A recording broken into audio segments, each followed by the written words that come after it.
Hi guys, I'm so sorry. My little dog, she's a terrier and she just loves lizards. She wants to kill them basically and anything that moves in the backyard. So she was barking and I had to go and let her out. I pushed the stop button. Okay. So this is going to be continuation of my video on OCD. And what I was talking about when I left off was that I had a thought and the thought was, what if I can't sleep? And I was responsible for so many events. I was responsible for so much. And I was like, when I say on stage, sometimes I was only meeting with 50 people. Sometimes I was meeting one-on-one. Sometimes I was doing these huge events where there would be 100 people or hundreds of people. And you have to have a good night's sleep in order to present yourself in a certain way. And this thought got in my mind and it was like a disease. It's a disease, I guess. OCD could be a disease.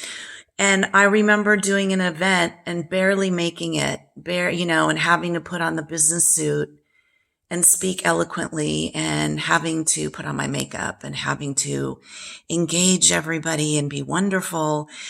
And I remember getting in my car and driving back from this meeting and hardly being able to see as I was driving because the tears, I was just a wreck. I was just crying. I was a wreck. I didn't want to take any time off of work. I didn't want to show any weakness. I was a complete wreck. And I was so close to just having a full-on blown breakdown. Or I thought about taking my car and driving it off a cliff. And then I thought, but I have such a great husband. I have such a great husband and I have some money in retirement and I have good friends. That would really hurt them. So I need to go to a psychiatrist, not just a psychologist. I need to see a psychiatrist. What does that mean? That means I am a damaged person like my mother and my aunt. And I hated that for myself. I hated that I felt like a weak person because I needed medication. So I found a wonderful psychiatrist.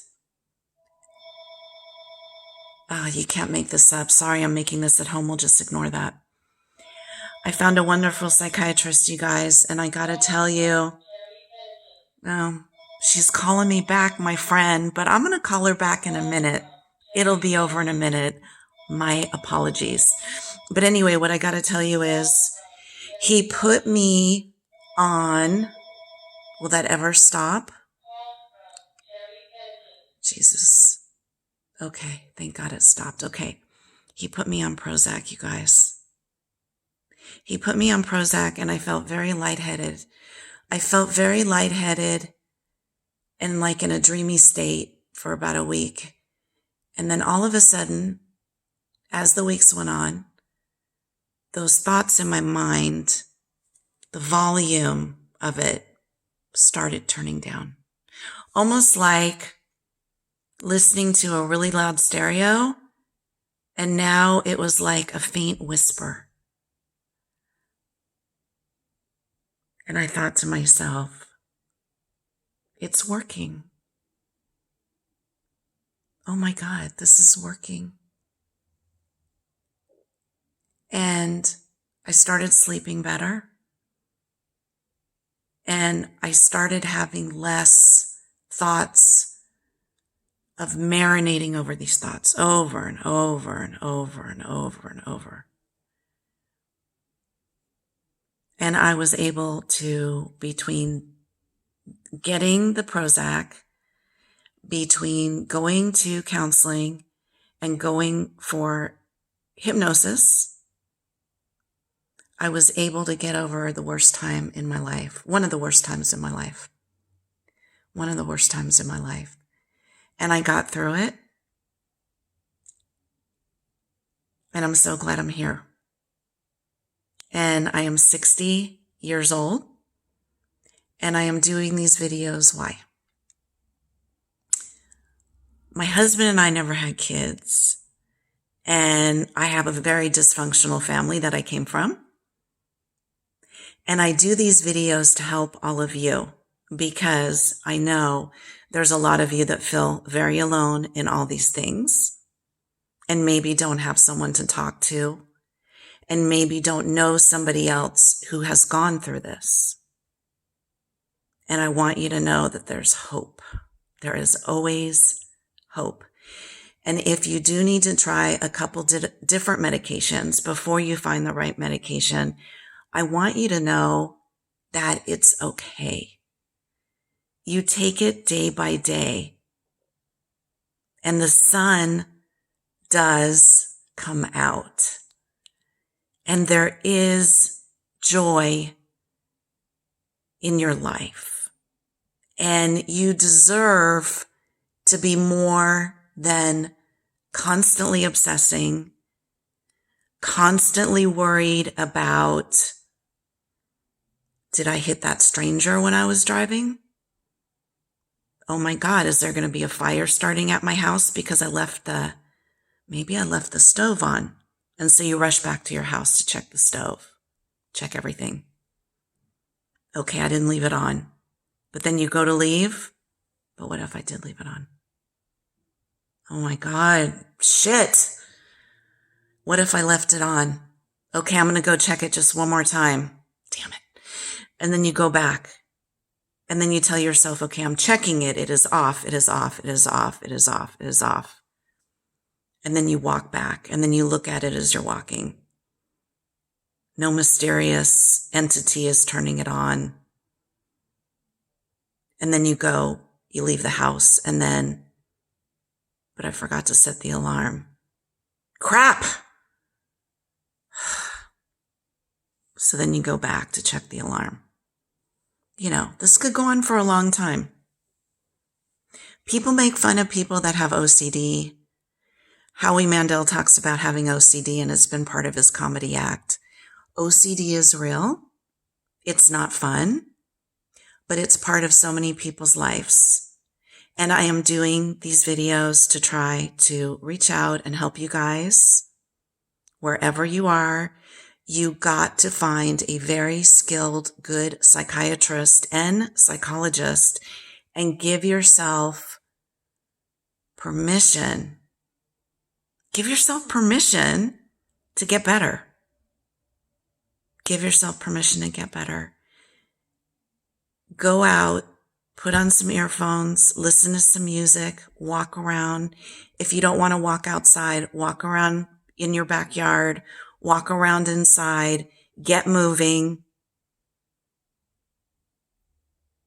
And we all have issues. You are not alone in this. And I want you to know that life can be great. Do I still have OCD, even after being on Prozac for over 25 years? Yes, I do. But it went from being this to gradually to being this. Every now and then I get a spike. Ouch. And then if it's really bad, I talk to my shrink. We up my medication. It goes back down. Quiet. You deserve to live a great life. So this was my OCD story. I hope it resonated with you. I have a lot of videos I do on all different things. A lot on dog rescue. Dork. On dog rescue because I am such an animal lover. About me, I'm 60. I'm retired now. I've been married to the same wonderful husband for about 38 years, and we've been together 40 years this coming March. If you have any questions, I am just another human being, but I do have a lot of wisdom, and I am happy to share it with you. Have a wonderful holiday. If you're feeling alone in all this, join a meetup group. You go online, you go to meetup.com put in your zip code.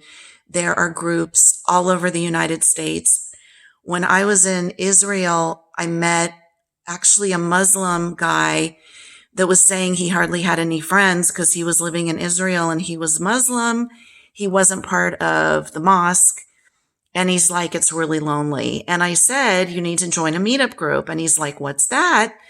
So when I got back to the States, I gave him the link and now he's making new friends. So do it. You're worth it. Hold your head high. You have nothing to be ashamed of. Have a wonderful day. God bless you. And my biggest prayer of all, peace on earth. Amen.